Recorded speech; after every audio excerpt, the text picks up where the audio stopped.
रहस्यमय हवेली। अंधेरी रात थी और तूफान अपने पूरे शबाब पर था। बिजलियों की कड़कड़ाहट के साथ बारिश की बूंदें शीशे से टकरा रही थी। शर्मा परिवार, राजीव, उनकी पत्नी प्रिया और उनके 2 बच्चे, 10 साल की मीना और 7 साल का बंटी, एक पुरानी हवेली में फंसे हुए थे। वे शहर से दूर एक रिश्तेदार की अंत्येष्टि में शामिल होने आए थे और अब वापसी का रास्ता तूफान के कारण बंद हो गया था। हवेली सदियों पुरानी लग रही थी, जिसमें हर कोने से एक अजीब सी खामोशी झांक रही थी। राजीव ने लालटेन जलाई, जिसकी रोशनी में धूल भरी कलाकृतियाँ और धुंधली तस्वीरें और भी डरावनी लग रही थी। पापा, मुझे डर लग रहा है, मीना ने प्रिया का हाथ कसते हुए फुसफुसाया। डरने की कोई बात नहीं बेटा, प्रिया ने उसे गले लगाते हुए कहा, लेकिन उसकी आवाज़ में भी हल्की घबराहट थी। रात गहराती गई और अजीबोगरीब आवाज़ें आने लगी, कभी पुरानी लकड़ी की चरमराहट की, कभी हवा के सरसराहट की, और कभी ऐसा लगता जैसे कोई फुसफुसा रहा हो। बंटी, जो आमतौर पर बहुत शरारती था, अब चुपचाप राजीव के पीछे दुबका हुआ था। अचानक हवेली के ऊपरी माले से एक जोरदार धमाके की आवाज़ आई। सब चौंक गए। राजीव ने हिम्मत करके ऊपर जाने का फैसला किया। तुम लोग यहीं रहना, उसने कहा और लालटेन लेकर सीढ़ियों की ओर बढ़ा।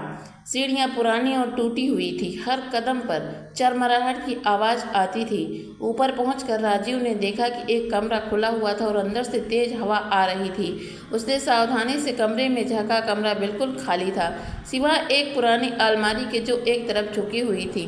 तभी उसकी नज़र ज़मीन पर पड़ी एक पुरानी डायरी पर गई। उसने डायरी उठाई। उसके पन्ने पीले पड़ चुके थे और उन पर धूल जमी हुई थी। जैसे ही उसने पहला पन्ना खोला, एक पुरानी तस्वीर गिरी, एक युवा महिला की, जिसकी आंखों में एक अजीब सी उदासी थी। डायरी में उस हवेली के पिछले मालिकों की कहानी लिखी थी, एक ऐसे परिवार की जो रहस्यमय तरीके से गायब हो गया था। राजीव जैसे जैसे डायरी पढ़ता गया, उसकी रूह कांप उठी।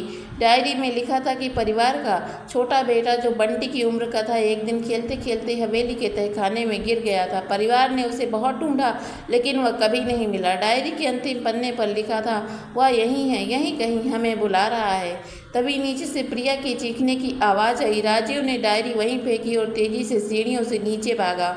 उसने देखा कि प्रिया और बच्चे एक कोने में दुबके हुए थे और बंटी लगातार एक ही शब्द दोहरा रहा था, दादा दादा। क्या हुआ? राजीव ने हाँफते हुए पूछा। राजीव, किसी ने बंटी का हाथ पकड़ा था, प्रिया ने कांपते हुए बताया। राजीव ने बंटी की ओर देखा। बंटी का चेहरा पीला पड़ गया था और वह अभी भी कांप रहा था। दादा ने मुझे बुलाया है, बंटी ने फुसफुसाया। राजीव को याद आया, डायरी में लिखी हुई बात, परिवार का छोटा बेटा जिसे सब दादा बुलाते थे, क्या वही लड़का था? क्या उसकी आत्मा अभी भी इस हवेली में भटक रही थी? अचानक बिजली एक बार फिर कड़की और हवेली की सारी बत्तियां बुझ गई। चारों ओर घना अंधेरा छा गया, सिर्फ लालटेन की मध्यम रोशनी थी। तभी उन्हें हवेली के सबसे गहरे कोने से एक बच्चे की रोने की आवाज़ सुनाई दी और आवाज़ धीरे धीरे उनके करीब आती जा रही थी। शर्मा परिवार एक दूसरे से चिपक गया और उन्हें लगा कि इस रात से बच निकलना आसान नहीं होगा। हवेली के हर शय में अनकहा रहस्य छिपा था और उसके अगले शिकार हो सकते थे।